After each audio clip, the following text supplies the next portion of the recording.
of all the poor things I used to do. I don't do no more, for the Lord's made a change in me. Hello, this is Melissa, and it is Thursday, the 26th of January, 2023, and this is Real History, and today we've got Faith from Canada. Hello, Faith. Hi, Melissa. Hi, Weston. Weston has left the building. He's left us on our own here. He said, oh boy. Yeah, this is how you press record. I'm out of here. And hope the best. That's right. So one of the things that I realized that I've never asked you, and that is how you discovered the talks of Alan Watt, how you came to find his talks and start listening and reading his material. And so I thought that would be just a good question to dive in with. It's amazing because everything really started in, I would say, 2006. I used to shop at Goodness Me in Hamilton, and there's a young man working there. His name was Andrew. And, just in conversating, and because you see the same people all the time, we just started talking, and he introduced this whole awakening to me. One of the gentlemen, the preachers at the church I used to go to, my pastor's brother-in-law, had come and he introduced about, 9/11 and how questionable it was and what was behind it all, the changes to government after that into all the countries. So Andrew came and expounded on that. He gave me introduced me to the documentaries, Century of Change, a lot of those type documentaries. So I started searching and eating. And then because of that, I started, through those movies, you get to hear all the, conspiracy theory hosts and shows. So I ended up on the Alex Jones. And then one of the talks, he had Alan as a guest. And I remember at that time, I was just getting fed up with Alex just because it was just theater. I'm sorry to say, honest to goodness, it was theater. And at the time, they were introducing those x-rays in the airports. Right. And he was encouraging people to go naked, blah, blah, blah, blah, blah. And I'm like, dude, what are you doing? I'm like, whoa, this dude is like, no, it's just, this is wrong. And then I heard Alan. And Alan came on, and he was so calm. And everything he said just resounded. So I looked him up. And ever since then, I've been listening to Alan. And Right. I reached out to you guys, actually. And I just I just asked him a question. What do you think of Alex Jones? And I explained why. And you replied very, very well. You didn't run him down, but you just basically said, trust your instinct. And I've been with you guys. I've been with you ever since. I mean, that is the thing. Honestly, people would often ask Alan what he thought of so-and-so. So, this won't just be about Alex, but, what do you think of so-and-so? And Alan would say, well, what do you think? Yeah. Because that's the important thing is what do you think? Yes. And I've learned that the hard way myself is sometimes you want to give somebody a shortcut or say, here, I'll just break this down for you really, really quickly. And when you do it that way, you open up a door for people to become so angry because you've answered questions that A, they should have answered for themselves, and B, you may have delivered the answer for them before they were ready to hear it. True. So that was sometimes people would say about Alan, well, you're repetitive. I mean, if I had a nickel for every time I heard, Carl Quigley or Bertrand Russell or whatever, I'd be very, very rich. But, yes. His approach was, break it down, make it easy for people to take it in a little bit at a time, repetition. And repetition works. It absolutely works. And again, listening to Alan, it was more than just about the times we're living in. Really, it has led me to truth and the consciousness that he talks about. I mean, I'm not fully there yet, but at least I'm awakened up to realize that this conspiracy that we've all been born into and made to believe it's truth is really a lie. Mm-hmm. But the truth lies within each of us, as if we're seeking it. That's right. That's right. So I thank Alan. I thank you. Just you gave up your lives for us, and my goodness. And some people you may never even make contact with here, but one day you'll know the breadth of your reach with everything you've done. So thank you. You're welcome. They're his words, not mine. I was just blessed to be able to spend so much time with him. Yes, very blessed. So one of the things, though, that I think a little tiny bit of background, just how you got to Canada really quickly, because I want to go back to your childhood, but I want to hear some of the nitty-gritty stories. So tell everybody how you got to Canada, where you're from, and how long you were there, and I want to hear that, that big story first. So we had to leave Uganda because it was just the tail end. We were born at the tail end of Idi Amin, just before Museveni came in. Or was it? No. Maybe Museveni was already in. No, I think Museveni was already in. He was, because you know how we kind of flip-flopped between Museveni and, Obote. Mm-hmm. Or was it? One of them was in. I think it was Obote because they flip-flopped for a little bit there. And so my mom was head of midwifery at one of Kampala's biggest hospitals. And anyone who was educated and anyone they knew opposed the government, they were killing them. They would come into your homes at night and literally just take the husband, shoot the family, and shoot him right there. You're done. Wow. Anyone they felt with a threat. Yeah, this is how it is in third world countries. Here in Canada.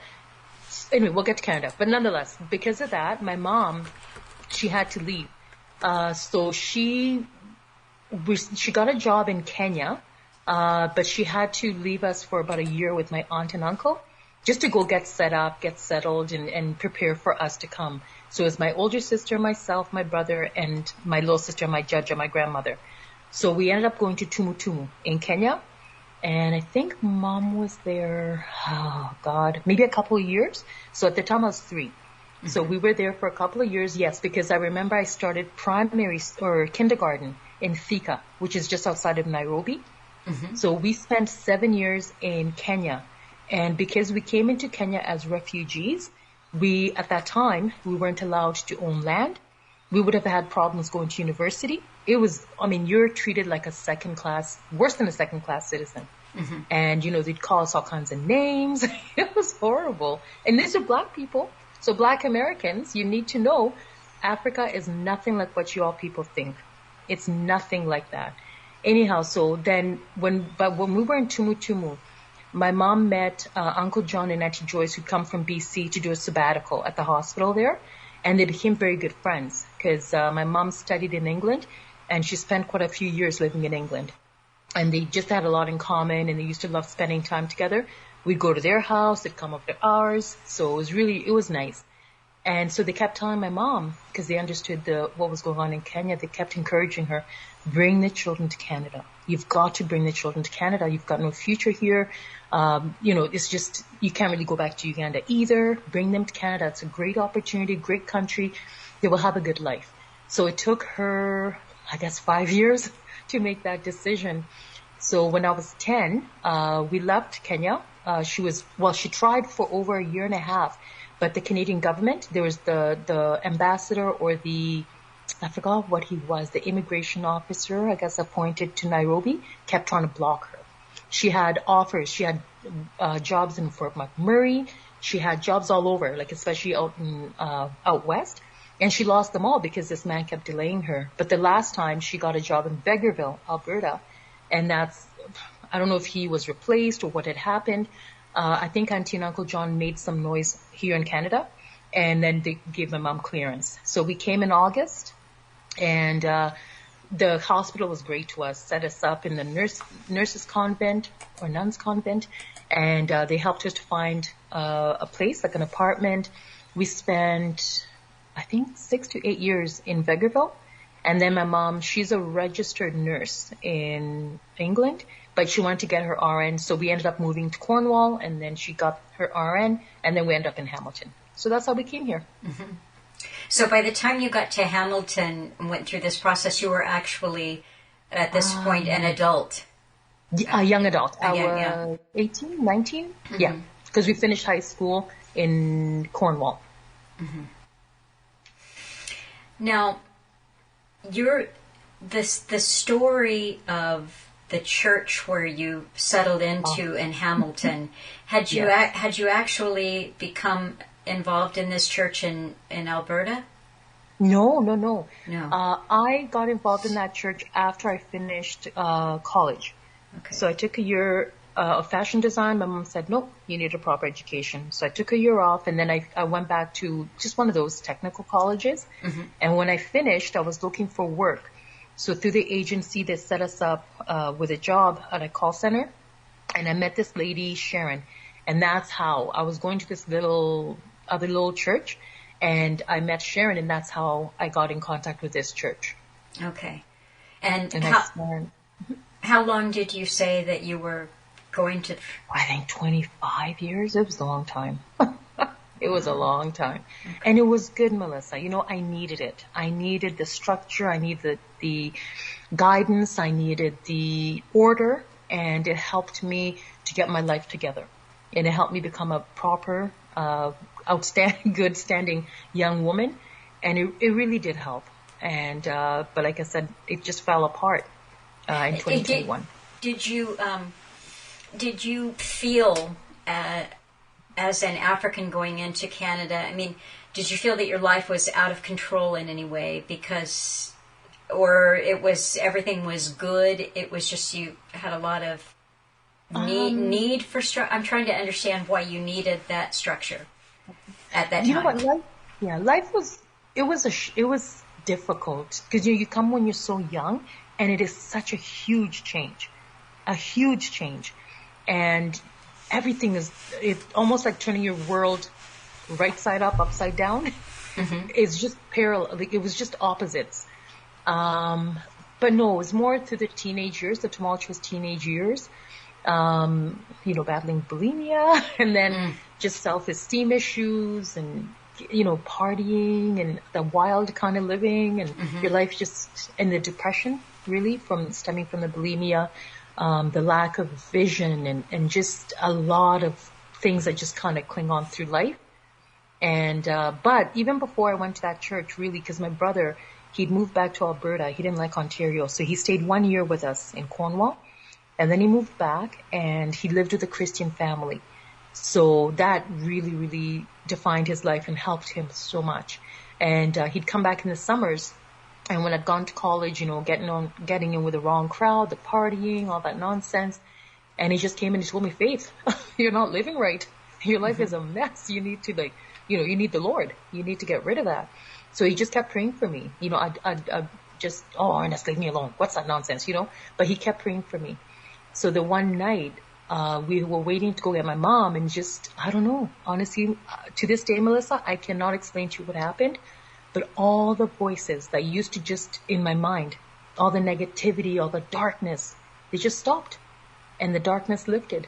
And then I just heard the one voice, and I knew. And I said, from that day, the bulimia stopped, everything changed.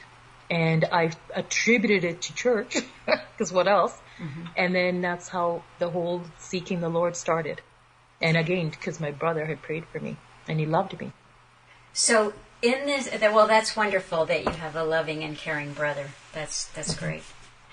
In this period, though, around 2006, you're already at the church. You've conquered the bulimia. Yeah. Your life is on the right track. Yes. And you're introduced to this man, Andrew, who is showing you that reality is not as it was presented to you. Yes. Okay, then you started listening to Alan.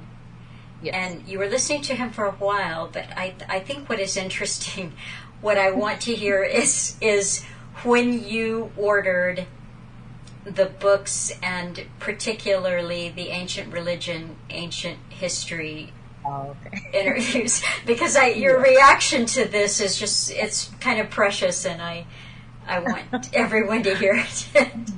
So what happened in it's amazing. I had ordered the CD, the first CD in the ancient religions, because whenever I'd listen to Alan, I'd also go back. I started way at the bottom from his first shows, and I worked my way through each guest appearance. And then I hit the talks with, what's her name? Jackie Petru. Yes, thank you. So, and those took me to a different level. And it was just, there was so much in there. And then they'd mentioned that he had the 2 CDs in the books. So, years ago, my gosh, I think in 2020, I'd ordered the first one. And, I ordered the book and the CD. And I remember sitting there reading the book, and looking back, of course, in retrospect, I had no idea what I was reading. But the CD, I tried listening to that CD, and I tried, because remember this time I was still in church. And it's just, Melissa, it would grate against everything. And I'd have to stop. I never got past, I think, the first 2 or 3 talks with Jackie on the first CD. And this was 2020. Yeah, but I think the CD I bought in 2019.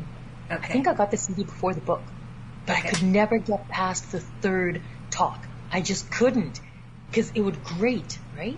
It was so opposite of everything. What you had said to me, maybe in an email or another conversation, was that the way that Alan presented things, it felt counter to Christianity as you knew it. Completely. Because really, he was turning my life upside right, or I forgot how I said it, but turning it the right way up. And what did you do with the disc? I threw it out. And you know what? I threw it out in 2021, just before everything blew up. I tried, Melissa. Oh my goodness, I tried.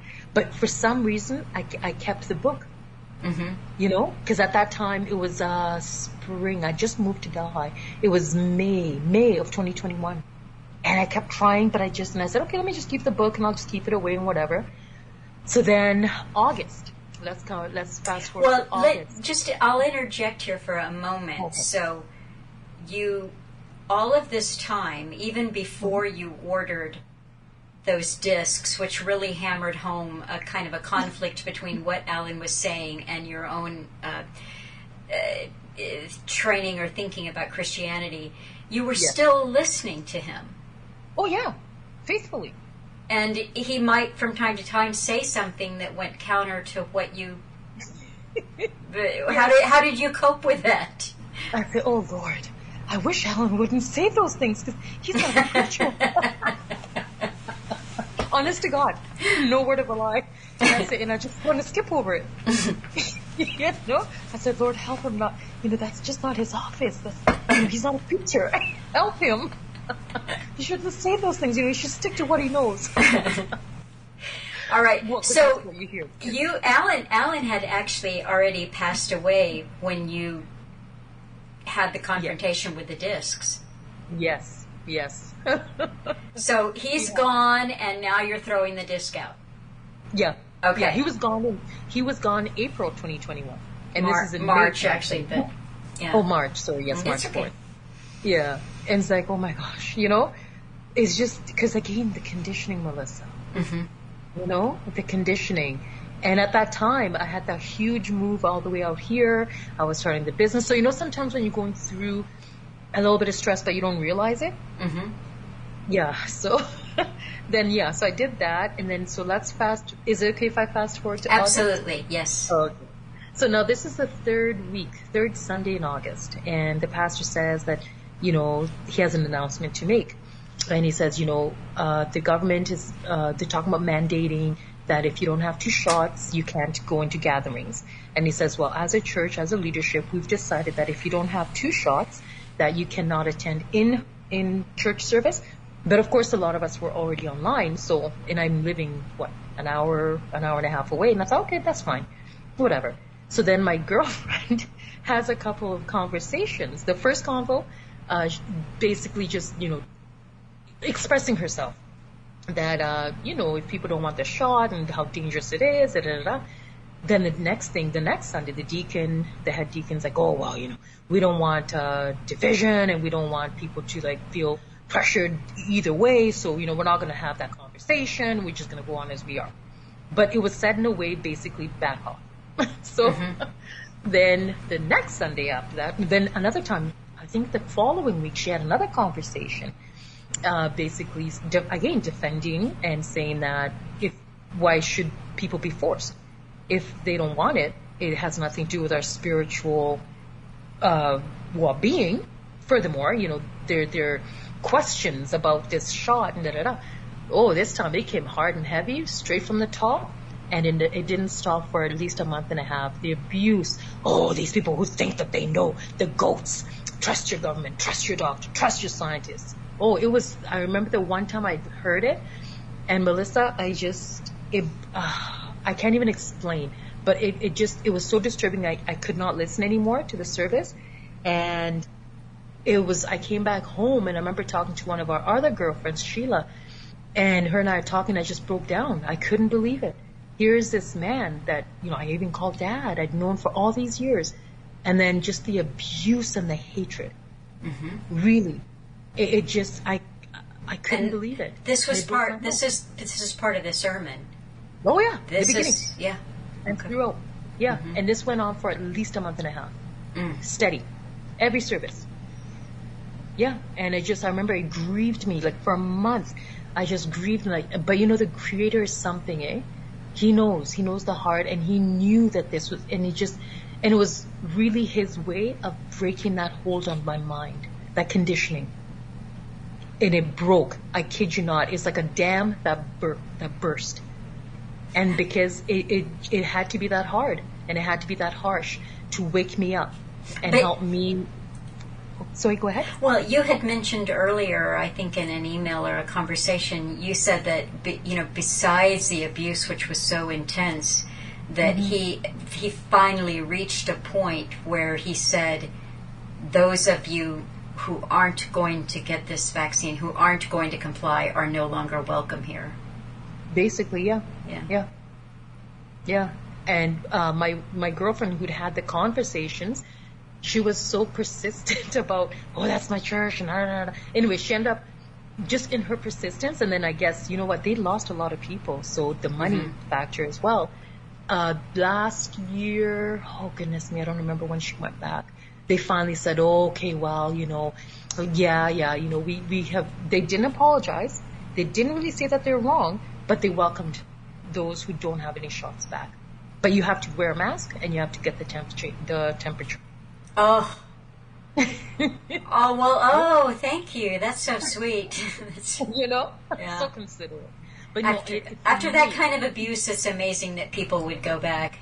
I know. But they lost a lot of people. And but I needed that. And, the Lord, it's amazing how this Creator, He knows what it will take to break that attachment, the conditioning, and to break the dam. So that you can actually, the scales will fall off your eyes and you'll see things for what they are. Mm-hmm. And it gave me enough distance emotionally, spiritually, and mentally that I was objective. And that's when I ordered the books. The first book I got was, I think, the Esoteric. Mm-hmm. It wasn't a series of 2. It was the Esoteric. I had that for a while. And when I realized what was going on, and did I order the books this spring? The CDs and the books? Last year. I think it was last year. I lose track of time, but I think it was last year. Me too. It was last year's spring or summer, when I realized what, because I kept listening to Alan Knight, and then I was searching. I went back to Jackie Patrou. I went back further, and I kept searching and listening. But I said, no, I need a lot more than this to understand there's so many questions, Melissa, so many questions. And now I was ready to hear it. Whereas before, I told you in the email, remember? Mm-hmm. The church I go to, they belong to a cult, the gentleman, or the man, I should say. His name is William Branham. Mm-hmm. And I'm telling you. You know, Alan talks a lot about the Mormons, and he talked about the experiment there in New York. Oh, gosh. Oh, I forgot the... Oneida. Yes, thank you. Uh-huh. You know, and I remember... What Oneida was, just for we can put this in for the listeners, but the Oneida cult, and I do not remember at the moment what the name of the actual so-called religion was, but they were doing a lot of interesting things. It was Noyes, John Noyes, I believe was his name, and they were a community back in the say 1850, roughly that time, and their belief was that Jesus had already returned. It doesn't really matter what they believed. It was a cult with it had very unusual beliefs, but there were some things that they were accused of, such as their own breeding program, doing abortions if the breeding had happened outside of a controlled, authorized situation. Another thing that would happen is they were so specific about who could breed with whom, and some of the older women were taking the younger men up. But basically, it was like a grooming thing. Wow. But yeah, it's been a while since I read anything and looked at it, so I don't want to babble on too much about it. But it was a very radical, pro-women, pro-feminist groups. Oh, wow. Yeah. Groups, kind of a communal childcare thing, almost like the Israeli kibbutz type thing, where they had what they called, I don't remember if it was a type of polygamy, like a complex marriage, or it was free love. It was free love, and this was in the 1850s. Yeah. So that's going on. So all of these experiences. But when you mentioned to me the other day, William Branham, I looked him up because you said, and of course I didn't have time to really dig into it and go, oh yes, absolutely, he was a Freemason. Because an interesting thing was that I did find out when you said William Branham is he spoke against Freemasonry. Yeah, but often that's what those who cry the loudest are very often in the control of what they're railing against. So exactly, like I after everything happened, I was able. I wanted to ask Alan so many times, but I was afraid of the answer because I knew the answer would be yes. And when you're not ready to face it, I was not ready to face it. But after everything happened with the church, and then, when I started looking and seeking through the talks, and then when I ordered the CDs, I actually did go online and started looking. I just typed in William Branham a Mason, and I hit on sites or people who also had been involved in churches affiliated with him. And yes, he was. He wasn't, was it clearly. And just when you read the real history of this person, and even within the churches, they call themselves like the believers, and you're not supposed to be unequally yoked. So basically, you can't marry somebody outside of the message.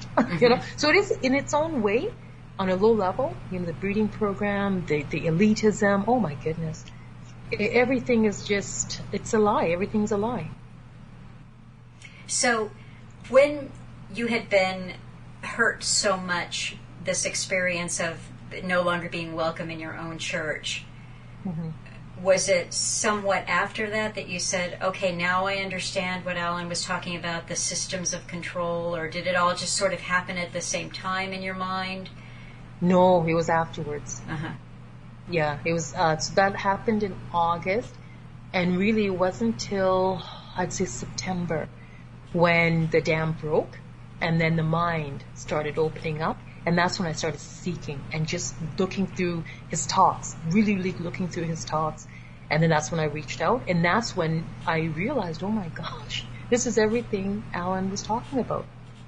And then religio, the tying, the binding. Yes. Yeah. And just and you look at, he always talked about religions, and really they all do come from the same root. It's all about control. Mm-hmm. So I just thank him. I mean, the one thing that I really I appreciated, I respected about the way that he approached this is that I think obviously he had his own relationship to the understanding that he went through in his lifetime. So Yes. yeah, I think when some of these concepts were more front and center, like the dying and rising again of the sun. Mm-hmm. Some of the more esoteric concepts would be in his mind. Mm-hmm. You'd hear from listeners who would say, "Oh, you're an atheist, and you're bashing religion." And I never felt that he was bashing religion. And yet, on the other hand, this is true. This is true faith.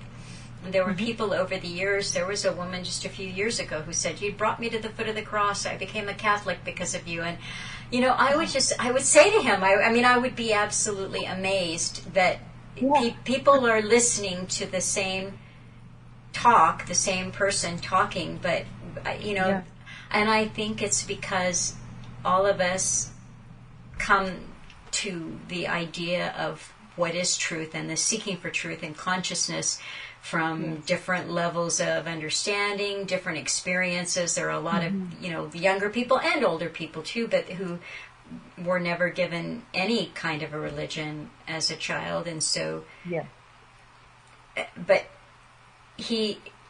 Alan said in a talk that I put up not that long ago, so it's probably been about 9 months now, but 6 months, 9 months, that he got a caller who was asking him about religion and about how you arrive at truth. And he had such a beautiful, succinct answer, but he said, there is truth within all of the religions. There is truth.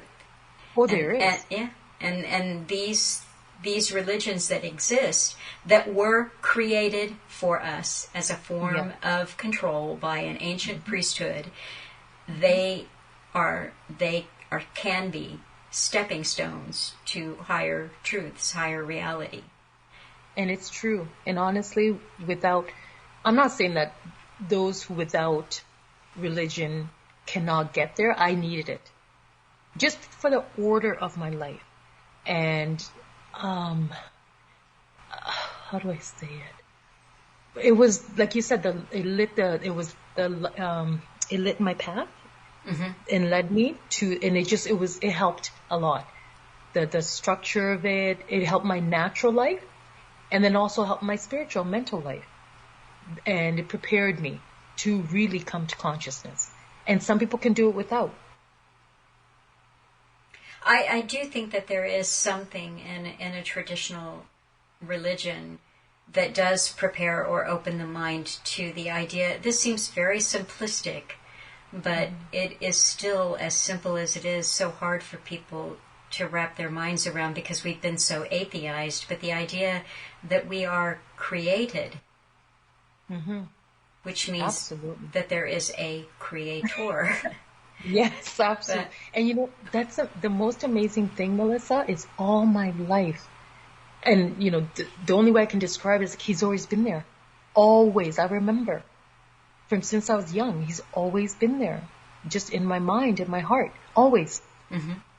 That feeling, that connection has always been there. So it's not as if religion gave that to me. It just helped to order my life. Well, and certainly, even though that has always been there, if you don't actively cultivate a relationship with, because really, what are we talking about? The supernatural. There aren't words for it. Yeah. There are not words for it. No. But if you aren't cultivating, if you're not saying, I am here and available to that, then it's so easy to have a day go by where all of the weight of the world is on you, and then that day leads to another day, and before you know it, what you've generated is dysfunction and chaos, unhappiness. And how do you relieve dysfunction and chaos and unhappiness? Well, you smoke a joint, or you have a drink, right? Or you get involved in pornography. I mean, or you spend a lot of money on whatever your hobby is, because what you're trying to do is forget what you're already in the process of forgetting. Yes, absolutely. And you're right. When you say that now, I remember, because really and truly over the years, and that's what I'm like right now, I'm struggling to separate what the event that caused the separation from all the years of good, and to remember the good, and to remember, from the pastor right down to the pew, remember the goodness that was there, and not to let just that one, what happened at the end, cloud everything else. And truly, that's the one thing I learned, was to not rely on yourself, but to rely on the Lord and give everything to Him, and open up that channel of communication, through prayer, through however you talk to Him. And because this man, who I used to call Dad, the pastor, over the years, he really, really emphasized building that relationship, opening that door, and knowing the Creator for yourself, not because your husband, your pastor, your mom, your dad. No. He goes personal. Have that personal relationship, because that's what's going to keep you in life and help you through life. And that's what really helped me. See, I think what has happened over the last 3 years is that people's own, so they have good sentiments, they have a good idea, and they may even have a pretty solid this is how you do it, this is how you go about it. But something unprecedented, as we have lived through globally, is going to really separate those who have practiced that and those who have not. And so, and those who have not, and I'm not saying it has to, look like X, because it doesn't. I don't know what it looks like for you. I mean, here we're talking, and that's the amazing thing about communication, is we're talking about something and we seem to really understand one another. But I would wager, if I was a wagering kind of gal, that that your interior concept of a creator is very different than mine. You see, we're all alone in. Yes. And that's a beautiful thing, to be alone in your own mind and to be able to have your own understanding. But unfortunately, a lot of people in power said, and especially from the pulpits in the churches, said, this is how it is. And what they were delivering was nothing but fear and hate. Absolutely. And that is exactly what they delivered.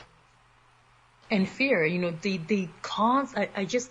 these are the same people, Friday night, have faith, you trust the Lord for that healing, the whole thing, the whole verbiage. And yet, on a turn of a dime, they're like, no, go get that shot. It's the only thing that'll save you. Where's God in all of this? Where is this God in all of this? He's not there. All of a sudden, what? He's not able? The same one you're praying to about your blood pressure, the same one you're praying to about this, you're praying to for this miracle, for that, and then all of a sudden, he can't do this? Really? Wow. Well, it's that 6 feet of separation you had to have from God. Yes. He couldn't hear you. He couldn't hear you. All communication was broken. Yeah. He couldn't go over anymore. Because you had to isolate. It is so sad, but... Well, listen, before we run out of time, you and I had talked a little bit. I had found some music, and I sent it up to you. You said that you were born in Uganda. I was trying to listen to music that would have been traditional, and then you said, and then we moved to Kenya, and so I was going over there, and I found some, to me it was just beautiful, amazing music, and I sent it up to you, and you're like, oh, that's great, and you were telling me a little bit about it, and I wanted to just have a little station break, so to speak, and put in right now a clip from Uganda. Awesome.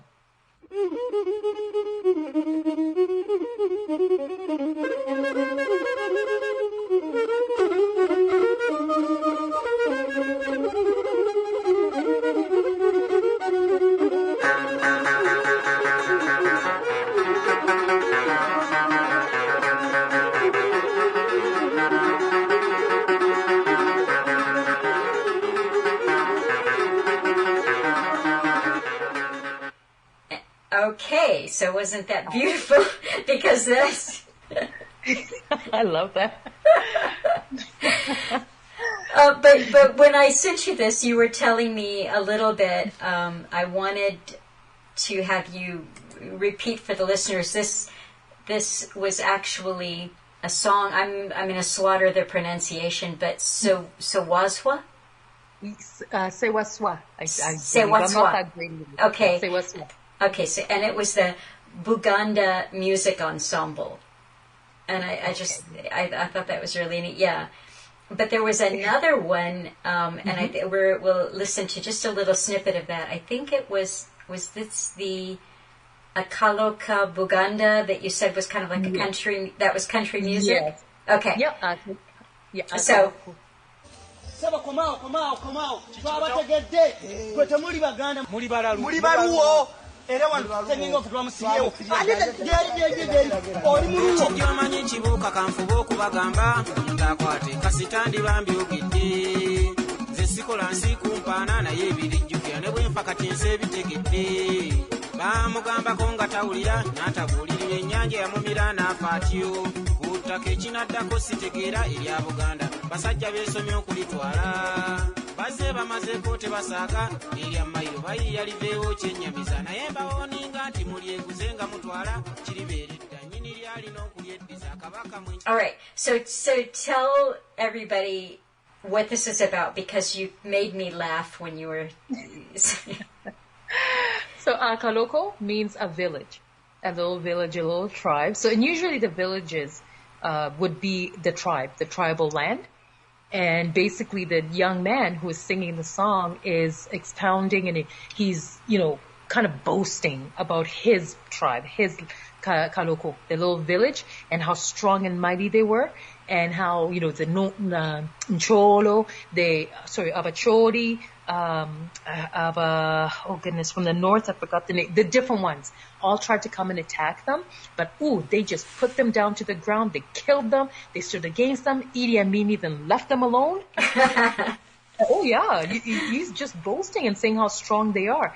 They came together as a family, as a tribe, they took them all down, they stood their ground, and he's encouraging his children and the children of the village, you know what, hold on to your heritage, know who you are, etaka eno, this dirt, this land is ours, and nobody can take it from us, nobody will ever take it from us, and we will die for our land.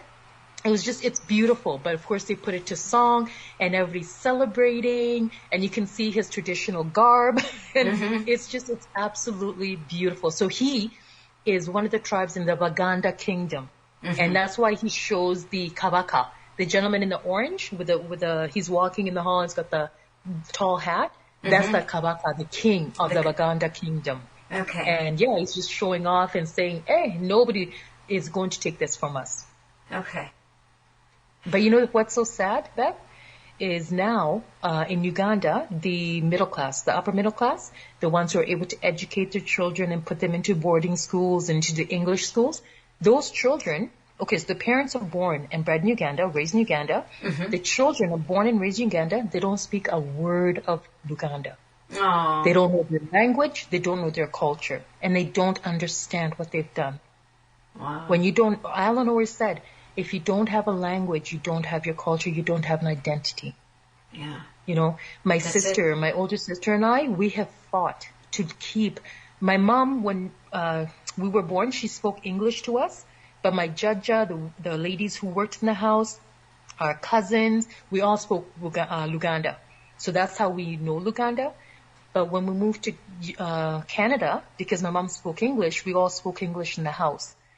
But when I was 14, my sister was 16, we went to Boston to visit our cousins, and that's where it really resurrected our Luganda. And that's when I said, no, I've got to learn, I've got to keep this, because just being immersed in our own culture and hearing them speak our language and how beautiful it is, and celebrating our culture, I was like, no, I have to. So I fought to learn. When I went to visit my mom, she retired and moved back to Uganda, and I went to visit her in 2019. And Nantali, the lady who stays with my mom, she only speaks Luganda. So it was just beautiful. Wow. So whenever I call my mom, I'd make my mom speak Luganda to me. And, Melissa, the people are so poor, but my God, they're happy. They're so happy. Honestly, with their little hovel and their husband or wife and their children, their family, their taka, they're happy. Really, truly happy. This Western world can never grasp that because we're so materialistic. Mm-hmm.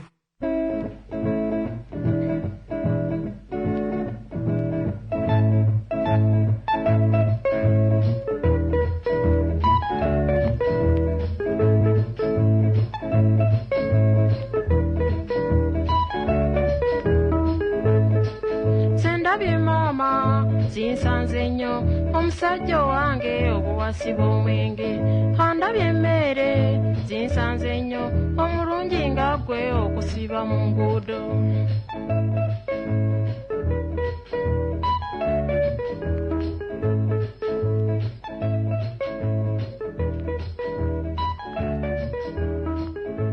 And it's just like, and you see the pride when they speak their language, and just in a way, you kind of have to grow up with the language to understand the idioms and all the little nuances of the language.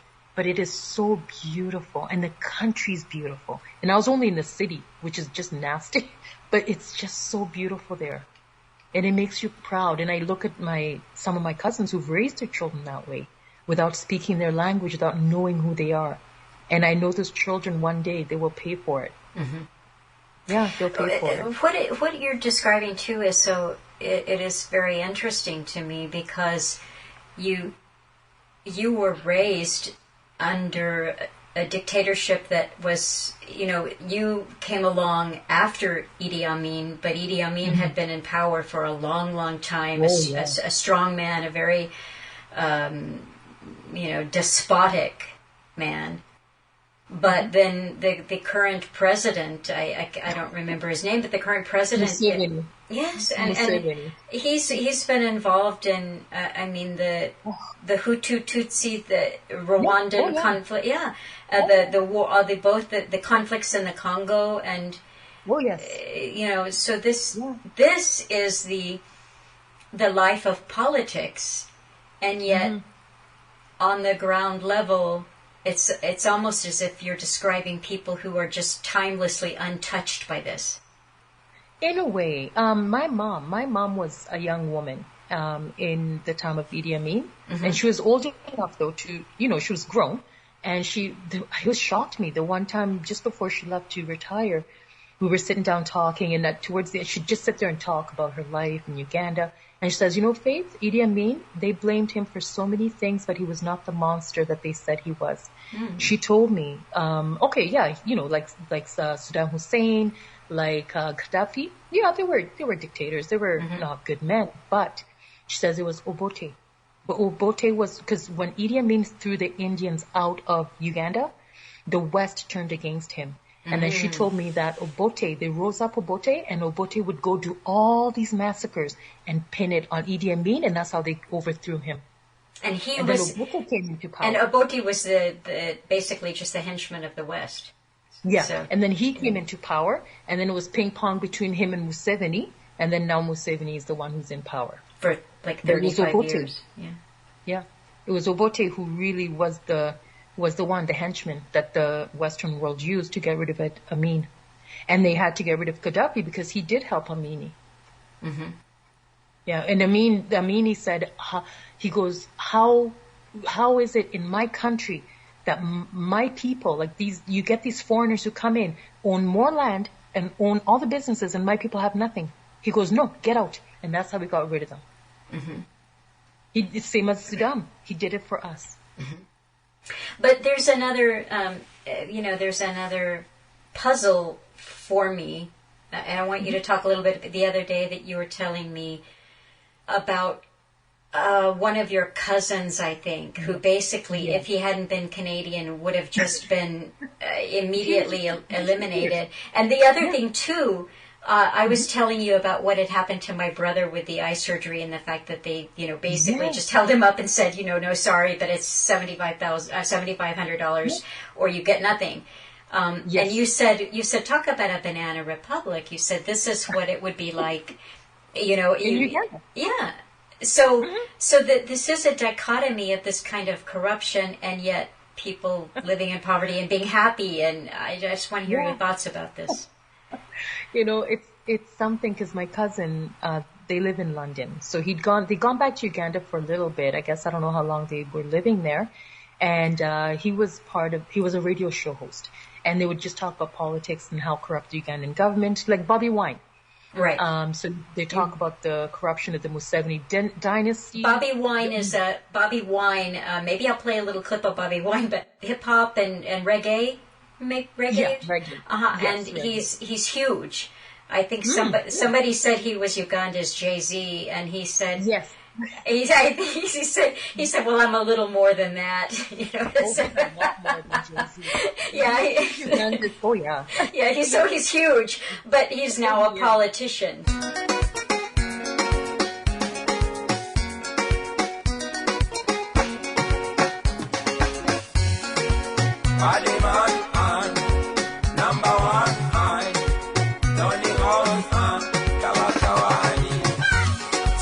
To the world sin, make the people know the truth sin, and when we surviving on the ghetto man.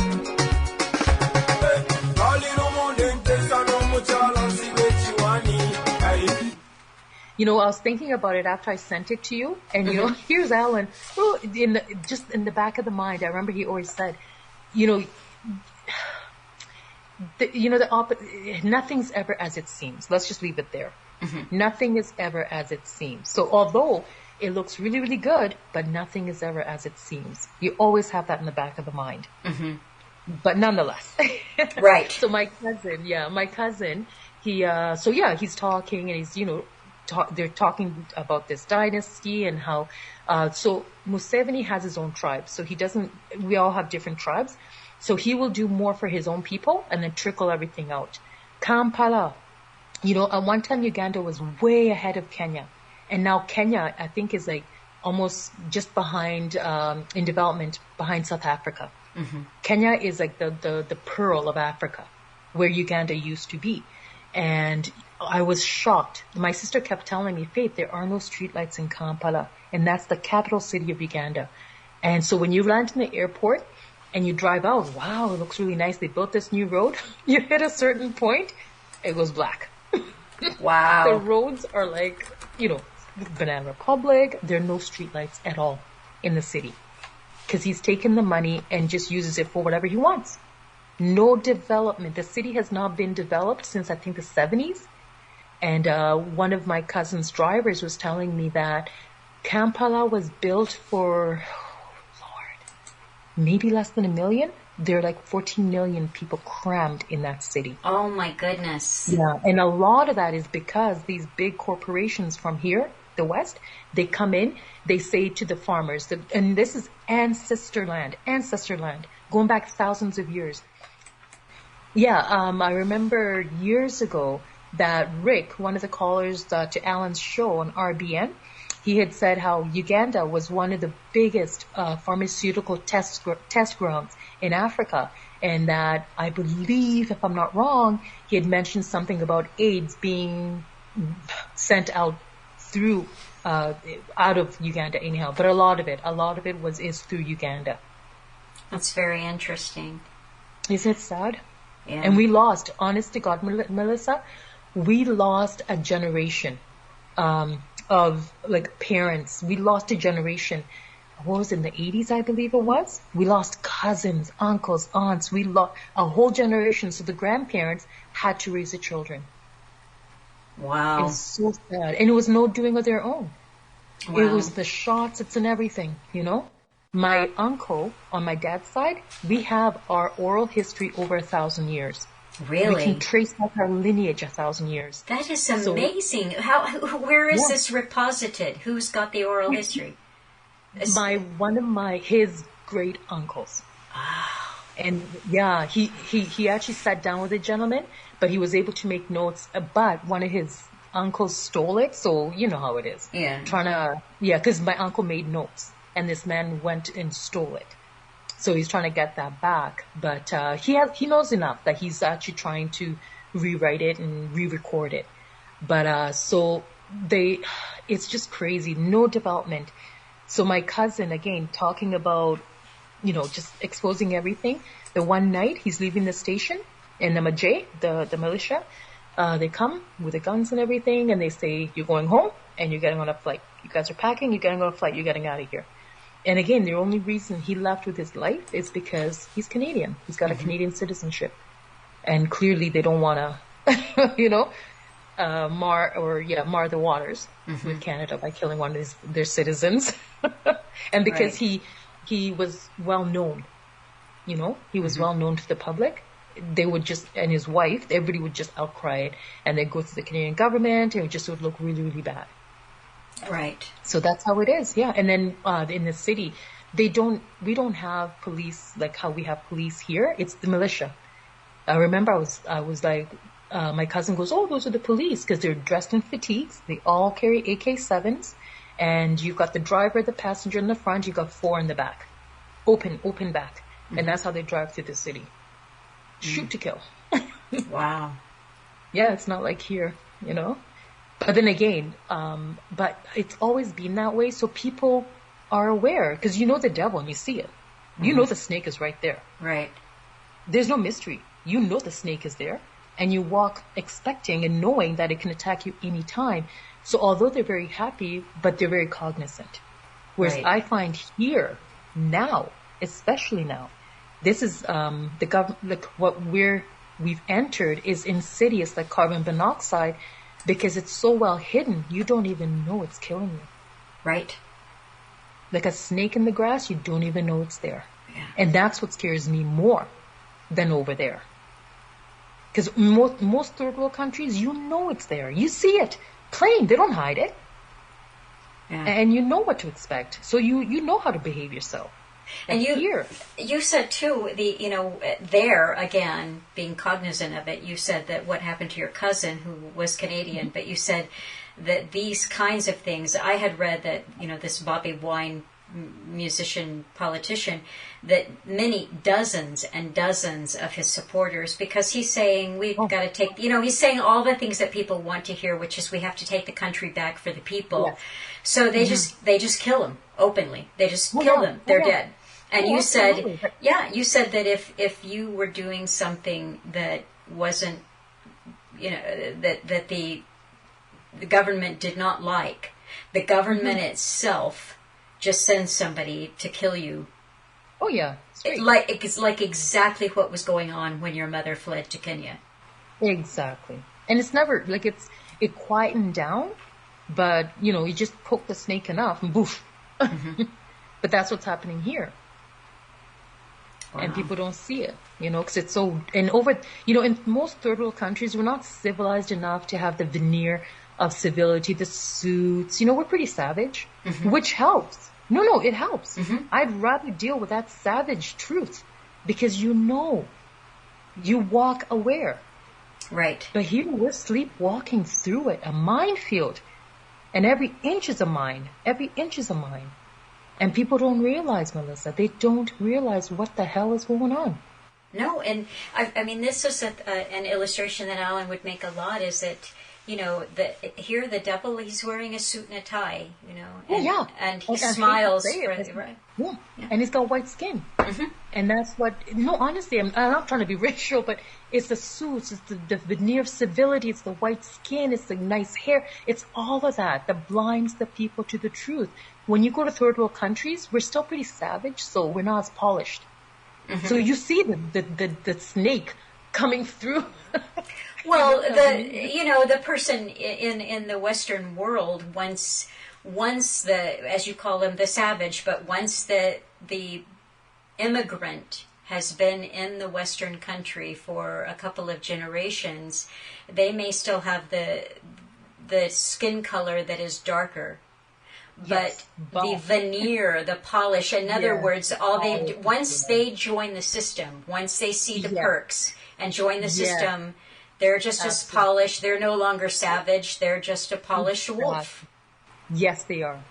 Yes, they are. And that, that's the veneer. That's the deception. Yeah. That's the deception. And you see, in American, and exactly, that was exactly what was coming out of my mouth is, yes, and everybody said, oh, we've got our first black president. And it's like, oh, really? Okay, if you say so. I could never look at him, There was something about that person, I could never look at him. Mm. And I remember thinking, you all black people, you have no idea. That person doesn't give a damn about you. No. He's not one of you. You mean those Obama phones were just a hollow gesture? I'm telling you. And I remember you and I were talking and I said, my cousins, I had cousins who came here who went to high school in the States from Kenya. Their family moved here and they went to the high school, to the private schools. They went to university, worked. So they know, the race issues and whatnot. And when they went back to Uganda, and oh my gosh, how they treated, like Nantali took care of their mother till the day she died, loved her, then the way they treat people, like nothing. The black Americans, if these black Americans ever went to Africa and really saw the hatred that they want to call racism, you know what? They would jump in the ocean and swim back to America. I'm telling you the truth. They could not handle it because here it's black on black. And in Africa, because it's tribal, in Nantali is Buganda. So we're the same tribe, the same people. Mm-hmm. So how do you explain that? Right? So it's hatred. It's really, we call it different things, but really at the end of the day, it's hatred, it's elitism, it's classism, and the classism in Africa is just as bad as it is in England. It's as bad as it is in India. Yeah. It's disgusting. I could never live there for that reason. Interesting. Mm-hmm. It's horrible. Faith, this has been just an amazing conversation. I want to wrap it up, but I have a feeling that this is just part one of a conversation with Faith from Canada. Thank you, Louis. It's a lot of fun, but I also wanted to share, because I just loved this song. I found it last night. It's from Kenya. And I think you listened to this too. It was, I'll mess it up as well, but it's Safari ya Bamba. Yes, that's beautiful. Oh, it was just beautiful. And I thought it might be a really nice...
Do you like that? And if there is something else that you wanted to share about the beauty, because we are talking about what you're talking about from your birthland and where you grew up, unfortunately, we're seeing a lot of savagery now. Yes. Around absolutely. the world. And this has nothing to do with skin color. No. I think what has happening is that as evil, we've allowed evil to bear its fangs at us, and we have not said stop. And it's just all out in the open. What you're describing there in Uganda, you said it's out in the open. It's out in the open. They know the snake is there, so they know to watch out. Well, maybe there aren't a lot of people in the West who are watching out, but it is here. The savagery is, absolutely. Yeah. It's like the snakes on the plane. Yes. No, honestly. I could be wrong. Right? You just got to arm yourself and be aware and try to, let's say you lock yourself in the washroom and try to close off all the exits. That's all you can do.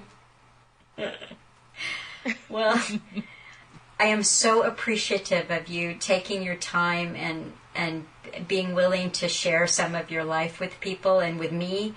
I enjoy it, and I just know this is simply hour one of an extended conversation with you. Thank you, Melissa. Thank you very much for the opportunity. All right. We'll speak again, Faith. Yes. Thank you. Thank you. Well,